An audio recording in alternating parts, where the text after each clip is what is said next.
Price lord. ದೇವರ ಅತಿ ಪರಿಶುದ್ಧ ನಾಮಕ್ಕೆ ಸ್ತೋತ್ರವಾಗಲಿ. ಮತ್ತೊಂದು ದಿನವನ್ನು ಕಾಣುವಂತೆ ದೇವರು ನಮಗೆ ಸಹಾಯ ಮಾಡಿದ್ದಕ್ಕಾಗಿ ದೇವರಿಗೆ ಸ್ತೋತ್ರವನ್ನು ಮಹಿಮೆಯನ್ನು ಸಲ್ಲಿಸ್ತೇನೆ. ಇಂದಿನ ವೇದ ಅಧ್ಯಯನಕ್ಕಾಗಿ ಒಂದು ವಾಕ್ಯವನ್ನು ಓದಿಕೊಳ್ಳೋಣ. 1 ಸಮುವೇಲ 23ನೇ ಅಧ್ಯಾಯ 14ನೇ ವಾಕ್ಯದ ಕೊನೆ ಭಾಗ.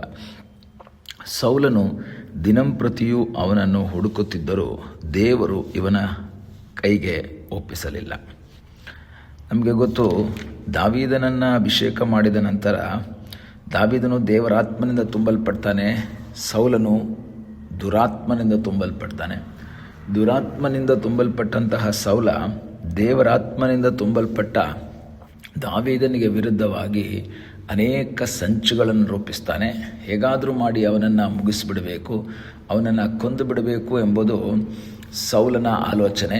ಹಾಗೆ ಅವನು ಅದಕ್ಕಿರುವಂಥ ಪ್ರಯತ್ನಗಳನ್ನು ಸಹ ಮಾಡ್ತಾ ಹೋಗ್ತಾನೆ. ಹಾಗೆ ಪ್ರಯತ್ನವನ್ನು ಮಾಡ್ತಾ ಬರ್ತಾ ಇರ್ತಾನೆ. ಆದರೆ ದಾವೀದ ತಪ್ಪಿಸ್ಕೊಂಡು ಹೋಗ್ತಾನೇ ಇರ್ತಾನೆ. ದಾವೀದನ ಆ ಒಂದು ಪ್ಲ್ಯಾನ್, ಅವನು ಬಹಳ ಬುದ್ಧಿವಂತನು ಅಂತಲೂ ಸಹ ಸೌಲನಿಗೆ ಗೊತ್ತು. ಬಹಳ ಬುದ್ಧಿವಂತ, ಬಹಳ ಪ್ಲ್ಯಾನ್ ಮಾಡಿ ತಪ್ಪಿಸ್ಕೊಳ್ತಾನೆ ಎಂಬುದಾಗೆಲ್ಲ ಸೌಲನೂ ಸಹ ನಿನಗೂ ಸಹ ಗೊತ್ತಿರುವಂತಹ ವಿಷಯ.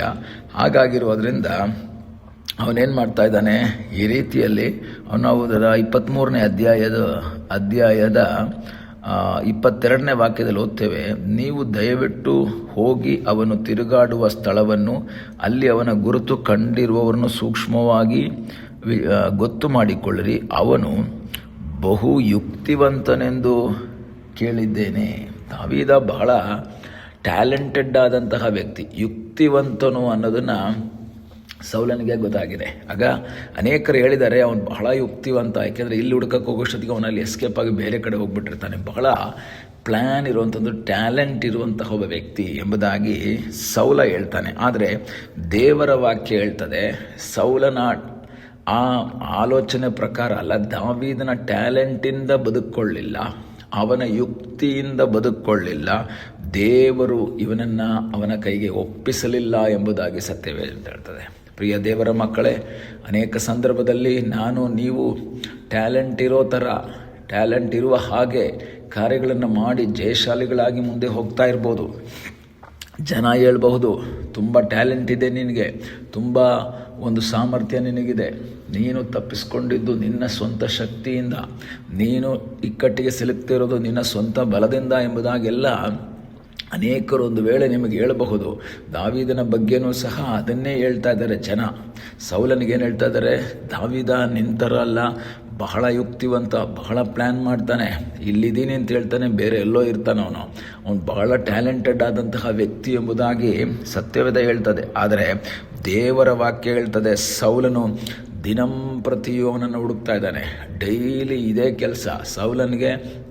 ರಾಜ್ಯ ನೋಡ್ಕೊಳ್ಳೋದಕ್ಕಾಗಲಿ, ರಾಜ್ಯದ ಜನರ ಯೋಗಕ್ಷೇಮವನ್ನು ನೋಡ್ಕೊಳ್ಳೋದಕ್ಕಾಗಲಿ, ಅವರ ಸಮಸ್ಯೆಗಳಿಗೆ ಪರಿಹಾರವನ್ನು ಕಂಡುಕೊಳ್ಳುವುದಕ್ಕಾಗಲಿ ಯಾವುದಕ್ಕೂ ಸಮಯ ಇಲ್ಲ. ಸೌಲನಿಗೆ ಪ್ರತಿ ದಿವಸ ಹೇಗಾದರೂ ಮಾಡಿ ತನ್ನ ರಾಜ್ಯಕ್ಕೆ ಅಥವಾ ತನ್ನ ಸಿಂಹಾಸನಕ್ಕೆ ಅಡ್ಡಿಯಾಗಿರುವಂತಹ ತನ್ನ ಮಗನಿಗೆ ತನ್ನ ರಾಜ್ಯವನ್ನು ಕೊಡುವುದಕ್ಕೆ ಅಡ್ಡಿಯಾಗಿ ನಿಂತಿರುವ ಈ ದಾವೀದನನ್ನು ಮುಗಿಸ್ಬಿಡಬೇಕು, ದಾವೀದನ ಮರಣದ ನಂತರ ನಾನು ಸೇಫ್ ಅಥವಾ ನಾನು ಹ್ಯಾಪಿಯಾಗಿರ್ತೀನಿ ಅಂತ ಯೋಚನೆ ಮಾಡಿ ಅವನು ಅದಕ್ಕಿರುವಂತಹ ಪ್ರಯತ್ನವನ್ನು ಪ್ರತಿ ದಿವಸ ಮಾಡ್ತಾ ಇರುವಾಗ ವಾಕ್ಯ ಹೇಳ್ತದೆ, ಎಷ್ಟು ಹುಡುಕಿದ್ರೂ ಸಹ ದಾವೀದನು ಸೌಲನ ಕೈಗೆ ಸಿಕ್ಕಲಿಲ್ಲ. ಯಾಕೆ? ದೇವರ ವಾಕ್ಯ ಹೇಳ್ತದೆ, ದೇವರು ಇವನ ಕೈಗೆ ಒಪ್ಪಿಸಲಿಲ್ಲ. ಹಾಗಾದರೆ ದಾವೀದನ ಯುಕ್ತಿಯಲ್ಲ ಅಲ್ಲಿ ನಡೆದದ್ದು, ದಾವೀದನ ಟ್ಯಾಲೆಂಟ್ ಅಲ್ಲ ಅಲ್ಲಿ ನಡೆದದ್ದು, ಅಲ್ಲಿ ದೇವರ ಸಹಾಯ ನಡೆದಿದ್ದು. ಈ ಹಗಲ ಸಮಯದಲ್ಲಿ ವಾಕ್ಯವನ್ನು ಕೇಳುವಂಥ ದೇವರ ಮಗುವೆ, ನಿನ್ನ ಜೀವಿತದಲ್ಲಿ ಎಷ್ಟೇ ಟ್ಯಾಲೆಂಟ್ ಇದ್ದರೂ, ನೀನೆಷ್ಟೇ ಯುಕ್ತಿವಂತನಾಗಿದ್ದರೂ ಸಹ ನಿನ್ನನ್ನು ರಕ್ಷಿಸುವುದಕ್ಕೆ ನಿನ್ನ ಯುಕ್ತಿ ಸಹಾಯವಾಗೋದಿಲ್ಲ. ನಿನ್ನನ್ನು ಬಿಡಿಸುವುದಕ್ಕೆ ನಿನ್ನ ಟ್ಯಾಲೆಂಟ್ ಸಹಾಯ ಮಾಡೋದಿಲ್ಲ. ಸಹಾಯ ಮಾಡೋದು ಯಾರು ಗೊತ್ತಾ? ದೇವರೆಂಬುದನ್ನು ಮರೆಯಬಾರ್ದು. ದಾವೀದನ ಜೀವಿತದಲ್ಲಿ ಇಷ್ಟೆಲ್ಲ ಯುಕ್ತಿವಂತನೆಂಬುದಾಗಿ ಜನ ಹೇಳಿದ್ರು ಸಹ ದಾವೀದನಿಗೊಂದು ವಿಷಯ ಗೊತ್ತಿತ್ತು. ನಾನು ಇವತ್ತು ಸೌಲನ ಕೈಗೆ ಸಿಕ್ಕಾಕೊಳ್ಳದೆ ಇರೋದು, ರಾಜನಾದ ಸೌಲನ ಏನು ಆಕ್ರಮಣಕ್ಕೆ ಗುರಿಯಾಗಿ ನಾನು ಸಾಯದೇ ಇರೋದಕ್ಕೆ ಕಾರಣ ನನ್ನ ಯುಕ್ತಿಯಲ್ಲ, ನನ್ನ ಟ್ಯಾಲೆಂಟ್ ಅಲ್ಲ, ನನ್ನ ದೇವರು ನನ್ನನ್ನು ಕಾಪಾಡಿದ್ದರಿಂದ.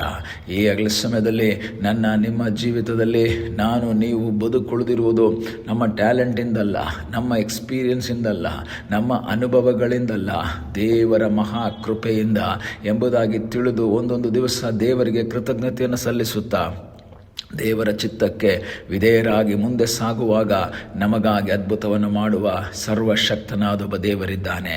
ಈ ದಿವಸ ಕರ್ತನಿಗೆ ಹೇಳೋಣ, ಸ್ವಾಮಿ, ನಾವು ನಿನ್ನ ಮುಖವನ್ನು ನೋಡ್ತಾ ಇದ್ದೇವೆ, ನಾವು ನಿನ್ನಲ್ಲಿ ಆಶ್ರಯಿಸ್ತಾ ಇದ್ದೇವೆ. ನಮಗಾಗಿ ಸಹಾಯ ಮಾಡುವ ಸರ್ವಶಕ್ತನಾದ ಒಬ್ಬ ದೇವರು ನೀನಾಗಿರೋದಕ್ಕಾಗಿ ಸ್ತೋತ್ರ. ನಮ್ಮನ್ನು ಕಾಪಾಡಿದ್ದಕ್ಕಾಗಿ ಸ್ತೋತ್ರ. ಶತ್ರು ನಮ್ಮನ್ನು ಹುಡುಕ್ತಾ ಇದ್ರು, ಶತ್ರು ನಮ್ಮನ್ನು ಬೀಳಿಸುವುದಕ್ಕೆ ಪ್ರಯತ್ನ ಮಾಡಿದ್ರು, ಶತ್ರುವಿನ ಕೈಗೆ ಒಪ್ಪಿಸದೆ ನಮ್ಮನ್ನು ರಕ್ಷಿಸಿದಂತಹ ನಿನ್ನ ಮಹಾಕೃಪೆಗಾಗಿ ಸ್ತೋತ್ರ. ಶತ್ರು ನಮ್ಮನ್ನು ಬೀಳಿಸುವುದಕ್ಕೆ ಪ್ರಯತ್ನ ಮಾಡಿದಾಗಲೂ, ಅವನು ಬಲೆ ಹಾಕಿದಾಗಲೂ ಅವನ ಬಲೆಯಲ್ಲಿ ಬೀಳದ ಹಾಗೆ ನಮ್ಮನ್ನು ಕಾಪಾಡಿದಂತಹ ಆ ದೇವರು ನಮ್ಮ ಸಂಗಡ ಇದ್ದಾನೆ. ಆ ದೇವರಲ್ಲಿ ಆಶ್ರಯಿಸಿ ಮುಂದೆ ಸಾಗೋಣ. ಕಣ್ಣುಗಳನ್ನ ಮುಚ್ಚೋಣ, ಪ್ರಾರ್ಥನೆ ಮಾಡೋಣ. ನಮ್ಮನ್ನು ಬಹಳವಾಗಿ ಪ್ರೀತಿ ಮಾಡುವ ಪರಲೋಕದ ತಂದೆಯಾದ ದೇವರೇ, ಈ ಸಮಯಕ್ಕಾಗಿ ಸ್ತೋತ್ರ. ಮತ್ತೊಂದು ಆವರ್ತಿ ಕರ್ತನೆ, ನಿನ್ನ ಸಂಧಾನದಲ್ಲಿ ನಾವು ಬಂದಿದ್ದೇವೆ. ತಲೆಬಾಗಿರುವಂತಹ ನಿನ್ನ ಮಕ್ಕಳಾದ ನಮ್ಮೆಲ್ಲರನ್ನ ಆಶೀರ್ವಾದ ಮಾಡಪ್ಪ. ದೇವರೇ, ನಮ್ಮ ಜೀವಿತದಲ್ಲಿ ಶತ್ರುವಿನ ಕೈಗೆ ಒಪ್ಪಿಸದೆ ನಮ್ಮನ್ನು ಸುರಕ್ಷಿತವಾಗಿ ನಡೆಸ್ತಾ ಇರುವಂಥ ನಿನ್ನ ಮಹಾಕೃಪೆಗಾಗಿ ಸ್ತೋತ್ರ. ನಮ್ಮ ಬಲದಿಂದ ಶಕ್ತಿಯಿಂದ ನಾವು ಬದುಕೊಂಡಿಲ್ಲ, ನಿನ್ನ ಕೃಪೆಯಿಂದ ಬದುಕಿದ್ದೇವಪ್ಪ. ನಿನ್ನ ಕೃಪೆಯಲ್ಲಿ ನಮ್ಮನ್ನು ಮರೆ ಮಾಡಿ ನಡೆಸು. ಪ್ರಾರ್ಥನೆಯನ್ನು ಕೇಳಿದ್ದಕ್ಕಾಗಿ ಸ್ತೋತ್ರ. ಯೇಸುವಿನ ನಾಮದಲ್ಲಿ ತಂದೆಯೇ, ಆಮೇನ್. God bless you.